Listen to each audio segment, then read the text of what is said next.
बिस्मिल्लाहिर्रहमानिर्रहीम। अस्सलामुअलैकुम। As tasty food के साथ आयशा सुहेल आज फिर से आपकी खिदमत में हाजिर हूँ और आज आपके साथ बेकरी प्रोडक्ट्स घर में कैसे तैयार करती हैं ऐसी एक मज़ेदार सी ज़बरदस्त सी रेसिपी लेकर आई हूँ। उम्मीद करती हूँ आपको पसंद आएगी। अगर आप इस चैनल पर नए हैं तो काइंडली से सब्सक्राइब कर लीजिए। वीडियो अच्छी लगे तो लाइक एंड शेयर कीजिए। चलते हैं आज की रेसिपी की तरफ। बिस्मिल्लाहिर्रहमानिर्रहीम। यहाँ मैंने एक बाउल के अंदर 1 कप के करीब मैदा डाला है और इसके अंदर ऐड करने जा रही हूँ आधा चम्मच बेकिंग पाउडर मैंने इस्तेमाल किया। बेकिंग सोडा आपने इस्तेमाल नहीं करना, बेकिंग पाउडर इस्तेमाल करना है। और इसके अंदर मैंने 1 चम्मच के करीब जो है वो नमक ऐड किया है। खुशबू और टेस्ट के लिए मैंने इसमें 1 चम्मच जो है वो ज़ीरा आप हाथों पर अच्छे से मसल कर इसमें डालें ताकि इसकी खुशबू जो है वो बहुत अच्छे से आएगी। ये मेन स्टेप है डो बनाने का। डो कैसे बनाते हैं और कैसे हम परफेक्ट डो बना सकते हैं, आपने कोई भी जो है वो मूवमेंट स्किप नहीं करना। इसके साथ ये होगा कि आपकी डो अच्छे से बनेगी नहीं और फिर आप कहेंगे कि रेसिपी में कुछ गड़बड़ थी जिसकी वजह से हमारी डो नहीं ठीक बनी या हमारी जो ये रेसिपी है वो ख़राब हो गई। तो इसके अंदर मैंने 1 चम्मच के करीब जो है वो घी इस्तेमाल किया है। अगर आपके पास ऑयल हो तो आप वो भी इस्तेमाल कर सकते हैं जी। तो अब इसे अच्छे से मिक्स करने के बाद थोड़ा थोड़ा पानी डालकर जो है वो अच्छी सी इसकी डो तैयार कर लेनी है जी। तो ये बहुत ही मेन स्टेप्स होते हैं डो तैयार करने के लिए, जिन्हें आप स्किप कर दें तो जो है वो हमारी डो अच्छी नहीं बनती, जो हमारा बैटर है वो फूलता नहीं है। तो फिर आप कहेंगे कि ये डो को क्या हो गया था, ये अच्छे से क्यों नहीं बनी। तो आप ये स्टेप्स ज़रूर फॉलो कीजिएगा। ये एक ऐसी मैं आज के साथ रेसिपी शेयर करने जा रही हूँ जो बहुत ही ज़बरदस्त है। बग़ैर ओवन के आप इसे बग़ैर तले बहुत ही ज़बरदस्त इसके एक पकवान तैयार कर सकते हैं। आपको आज की रेसिपी देखने के बाद भी अगर आप कोई पकवान घर में ना बनाएं तो फिर तो कोई बात ना हुई। ओवन वाली रेसिपी तो तकरीबन हर कोई शेयर करता है, लेकिन बग़ैर ओवन के जो है वो घर में ओवन ना हो तो आप कहते हैं नहीं ये रेसिपी हम नहीं बना सकते घर में क्योंकि हमारे पास तो ओवन नहीं। तो आपने बिल्कुल घबराना नहीं है। जो रेसिपी भी आप फॉलो करना चाहें वो जो मैं मेथड बताने जा रही हूँ उस तरीके से आप कोई भी रेसिपी बेक कर सकते हैं। कोई भी चीज़ जो है वो अच्छे से घर में बेकरी वाली बना सकते हैं जी। तो डो जो है वो मेरी तैयार हो चुकी है, तो इसे मैं बाउल के अंदर रख रही हूँ। बहुत ही अच्छे तरीके से मैंने इसे गूंदा। जितनी अच्छी डो गूंद के बनाएंगे उतना ही अच्छा जो है वो हमारा पकवान तैयार होगा जी। तो मैंने इसके ऊपर फिंगर की मदद से थोड़ा थोड़ा जो है वो ऑयल लगा दिया ताकि जो है ये ख़राब ना हो। पैन के अंदर थोड़ा सा घी डालेंगे और बारी है इसके अंदर की स्टफिंग फिलिंग तैयार करने की, जो हम इसके अंदर भरेंगे मसाला वो तैयार करने की जी। तो मैंने इसके अंदर प्याज और हरी मिर्च डालकर इसको हल्का सा भून लेना है। बहुत ज़्यादा मैंने इसे नहीं भूनना। अक्सर ऐसे होता है कि जब हम कोई भी पकवान समोसे बनाएं या कोई चीज़ बनाएं तो उसके अंदर से जब हम खोलते हैं तो कच्ची सुरख मिर्च का जायका आता है, वो बहुत ही अजीब सा लगता है। तो ये मैं इसलिए मैं आपको गाइड करूँगी कि आपने जो भी कोई फिलिंग तैयार करनी हो, जो भी कोई स्टफिंग तैयार करनी हो, उसे पहले थोड़ा सा जो है वो ऑयल डालकर भून लिया करें। इससे बहुत ही अच्छा टेस्ट भी आता है, टेस्ट में अच्छा खासा फ़र्क पड़ जाता है, बहुत ज़बरदस्त सा टेस्ट आता है। और मिर्चें वगैरह जो हैं वो बिल्कुल कच्ची नहीं रहती, किसी चीज़ का भी अलग से जो है वो जायका नहीं आता। आप इसी रेसिपी को फॉलो करके बनाएंगे तो आप कहेंगे कि वाकई हमें बहुत कुछ सीखने को मिला और बहुत कुछ चेंज किया हमने जो रेसिपी के अंदर, जो हमें बहुत ही पसंद आया, हमारे घर वालों को, हमारे खाने वालों को बहुत ही अच्छा लगा जी। तो मैंने इसके अंदर थोड़ा थोड़ा पानी डालकर मिर्चें जो मैंने इसमें सुर्ख डाली थी उन्हें अच्छे से पका रही हूँ ताकि जो है वो कच्ची मिर्च का जायका ना आए। कुछ मैंने आलू उबाल कर रखे थे, बारीक कतलों में काट लिए हैं और उन्हें मैं पोटैटो मैशर की मदद से जो है वो अच्छे से मैश कर लूँगी। अगर आपके पास पोटैटो मैशर नहीं है तो भी घबराने की बात नहीं है, आप इसे हाथों की मदद से अच्छे से मसल कर जो है वो इसमें ऐड कर दें जी। तो पोटैटो मैंने इसमें ऐड कर दिए हैं और मैं इसे अच्छे से मिक्स कर रही हूँ। कोई भी पोटैटो मैंने साबुत नहीं इसमें रहने देना, बहुत अच्छी सी स्टफिंग तैयार करनी है मैंने जी। तो थोड़ा सा मैंने पोटैटोज़ को भून लिया और अब बारी है नेक्स्ट स्टेप। इसके अंदर मैंने थोड़ा सा बोनलेस चिकन लेकर उसको मैंने उबाल कर थोड़ा सा फ्राई कर लिया था, वो मैं इसमें ऐड करूँगी जी। तो मैंने चिकन इसमें ऐड कर दिया। बहुत ज़्यादा बारीक रेशे नहीं किए मैंने, तकरीबन आपने भी बिल्कुल इतने ही रेशे करने हैं। बहुत बारीक रेशे करेंगे तो वो चिकन जो है वो अंदर घुल जाएगा और चिकन का अलग से जो मज़ेदार सा टेस्ट है वो नहीं आएगा। तो आपने इसी तरह तकरीबन मेरी स्टफिंग जो है वो तैयार हो चुकी है। तो अब बारी है नेक्स्ट स्टेप की। एक बाउल ले लिया मैंने, उसके अंदर 1.5 चम्मच मैंने मैदा ऐड किया है और मैदे के अंदर पानी डालकर थोड़ा थोड़ा पानी ऐड करती जाऊंगी और इसका मैंने एक पतला सा जो है वो एक लिक्विड तैयार कर लेना है जो हमारा बाइंडिंग का काम देगा। जी तो मैंने पानी ऐड करती जा रही हूँ इसमें, और इसे अच्छे से आपने हिलाना है कि कोई भी जो है वो इस खुश्क मैदा जो है वो इसमें बाकी ना रह जाए। बहुत ही अच्छे तरीके से आपने इसे अच्छे से मिक्स कर लेना और फिर थोड़ा सा और पानी डालकर इसे और पतला कर लेना है। जी तो ये बहुत प्यारा सा जो है वो हमारा लिक्विड तैयार हो चुका है। तो इसे हम एक साइड पे रखते हैं और नेक्स्ट बारी है हमारी डो को अलग सी एक शेप देने की, पेड़े बनाने की और उसे बेलने की। जी तो डो जो है वो देखें अच्छी खासी जो है वो बेकिंग सोडे की वजह से फूल चुकी है। तो इसके जो है वो मैं पार्ट्स करके इसे थोड़ा सा बेल कर इसके पेड़े तैयार कर लूँगी।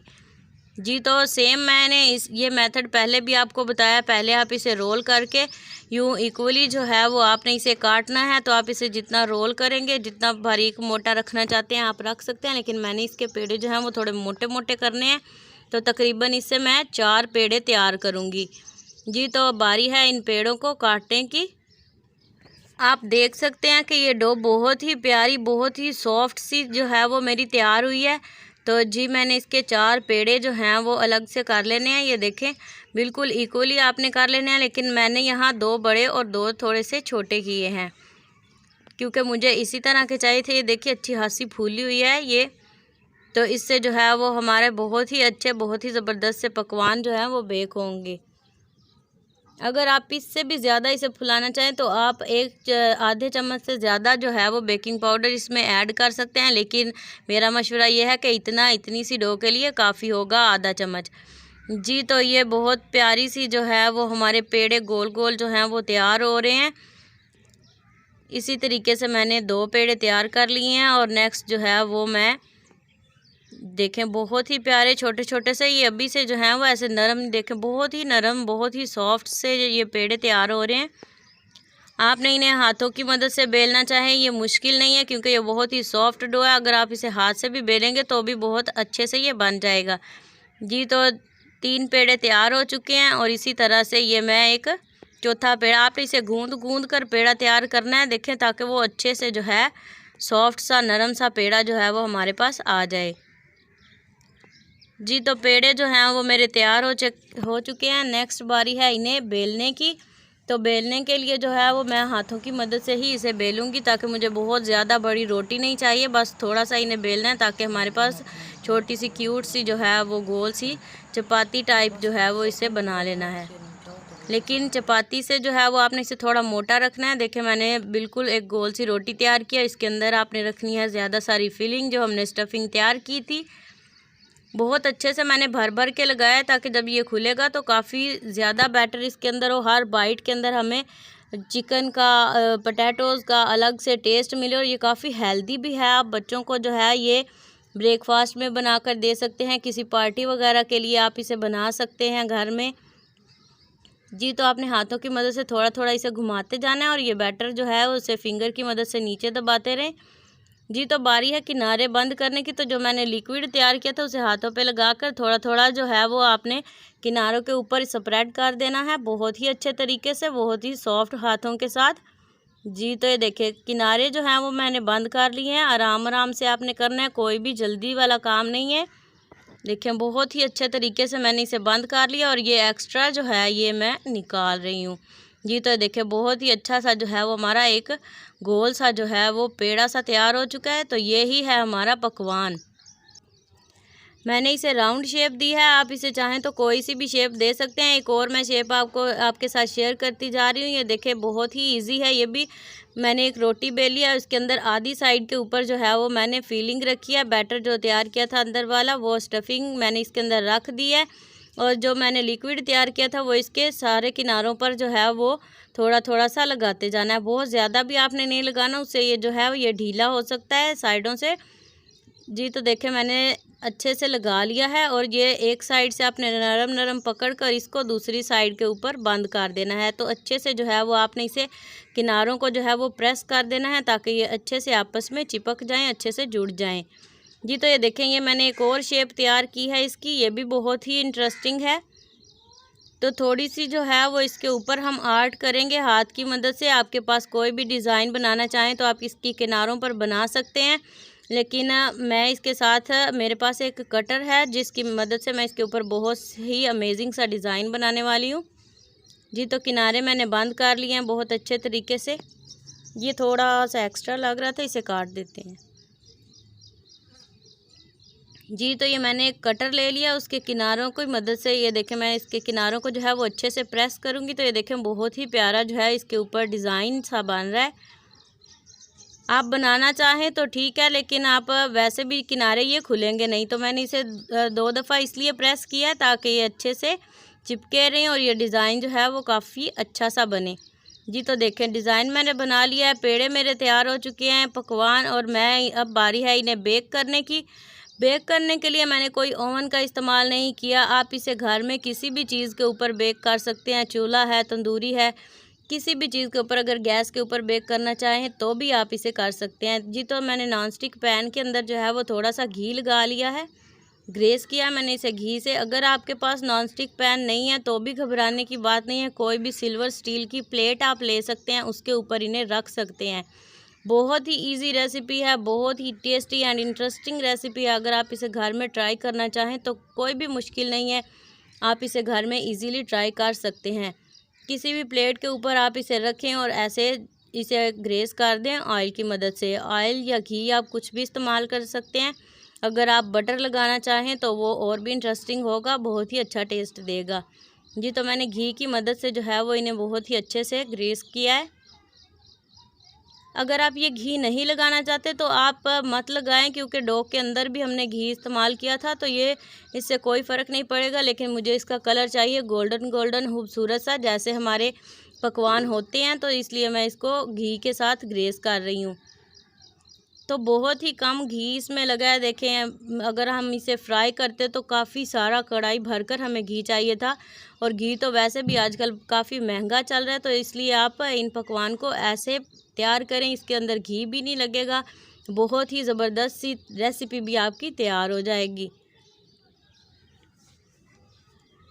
जी। तो घी जो है वो मैंने अच्छे से सारे किनारों के ऊपर भी, ऊपर नीचे सारा जो है वो अच्छे से ग्रेस कर लिया इन्हें घी से। और नेक्स्ट बारी है अगले स्टेप की। इसके लिए मैंने तंदूरी के अंदर आंच जो है वो जला दी थी, और इसके अंदर मैंने सिर्फ कोयले जो हैं वो बाकी रखे हैं। बिल्कुल आग के ऊपर आपने इसे नहीं रखना, धीमी सी आंच इसके नीचे रखनी है, जैसे कि हम किसी चीज़ को दम लगाने के लिए आंच इस्तेमाल करते हैं। तो इसके अंदर कढ़ाई मैंने रख दिया ऊपर, और इसके ऊपर मैंने एक स्टैंड के तौर पर जो है वो ढक्कन रखा है, ढक्कन को उल्टा करके रखा है। उसके ऊपर मैंने रख दिया है पैन, और पैन को अंदर दबा दिया है। इसके ऊपर से मैं इसको ढक्कन को बंद कर दूंगी। तो ये देखें बहुत ही प्यारा हमारा घर का ओवन तैयार हो चुका है।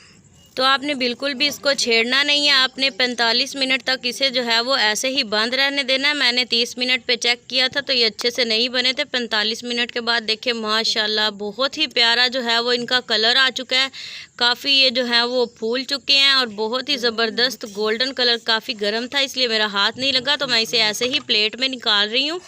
बहुत ही ज़बरदस्त बेकरी वाली प्रोडक्ट है। अगर आप इसे घर में ट्राई करना चाहें तो कुछ भी मुश्किल नहीं है। आज की ये रेसिपी उम्मीद करती हूँ आपको बहुत ही अच्छी लगी होगी, तो इसे लाइक ज़रूर कीजिएगा। देखिए मैं आपको काट के दिखाती हूँ कि अंदर से कितना मज़ेदार और कितना ज़बरदस्त सा लग रहा है। ये देखें बहुत ज़्यादा फीलिंग से भरा हुआ, काफ़ी हेल्दी और टेस्टी जो है वो हमारा पकवान तैयार है, विदाउट ओवन विदाउट ऑयल के। तो आप ये रेसिपी घर में ज़रूर ट्राई कीजिएगा। Thank you so